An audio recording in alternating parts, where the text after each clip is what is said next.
Body shape and inclusivity. My question is high-end and high street fashion really starting to cater for the diverse body shapes and sizes? So, are models on the catwalk becoming more shape diverse?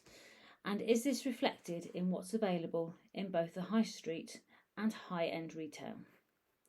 So, some historical background. The idea of plus size goes back to the beginning of the 20th century, when an American called Lane Bryant started making garments for the stout woman. Her ideas were way ahead of her time, catering not only for one type of stout woman, but three: tall and stout, average stout, and short and stout. Today's designers would do well to take inspiration from her. In the 1930s, Evans Outsize had arrived on the UK high street, making clothes for UK size 14 and above.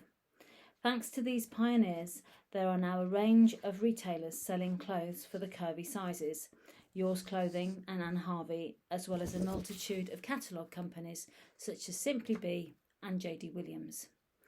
Some mainstream retailers have also increased their size range to becoming more inclusive, such as River Island, White Stuff and New Look.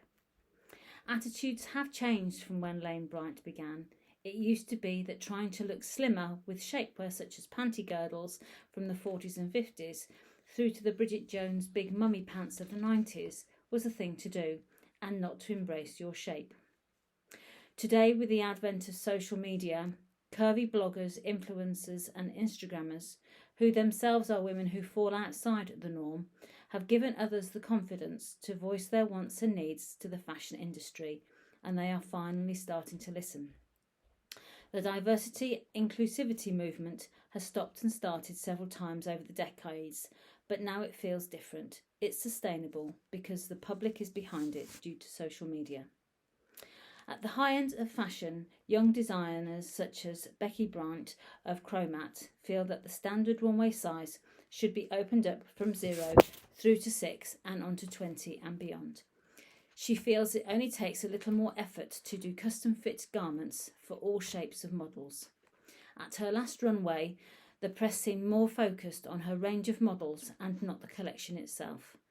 She hopes that one day diverse shaped runway models are not newsworthy and it's just the norm. Long established fashion houses such as Prada and Saint Laurent may eventually get the odd curvy runway model onto their catwalk, but is this just a tick box exercise? Because if you try and find the actual garment in the retail stores or online, the range of size is 4 to 10.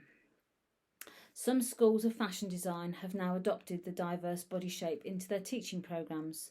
Future designers will now experience designing for all. Designers such as Donna Karan, who have been through such academies, market their designs to the larger sizes, but they are still in the minority. My research was carried out by visiting a variety of retail outlets, from staple high street stores such as Marks and Spencer's and Next, to the new kids on the block such as Weird Fish and White Stuff. Marks and Spencer's and Next catered for all types of body, tall and petite as well as standard. And this is something other retailers need to start to consider, the element of diversity in their clothing range, not just increasing their size. I believe the high street retailers are answering the call for diversity and inclusivity much better than the high-end fashion houses. White Stuff, Clothing Crew and similar retailers are listening to their customers and are making the changes accordingly. Their clientele base is likely to expand in both bricks and mortar retail and online sales. The high-end fashion houses will always have their loyal customers who fit the straight form, and they will continue to make their money from them. But this is no reason to exclude a huge member of the potential customers who would dearly love to have some of their exclusive pieces in their wardrobe. Thank you for your time.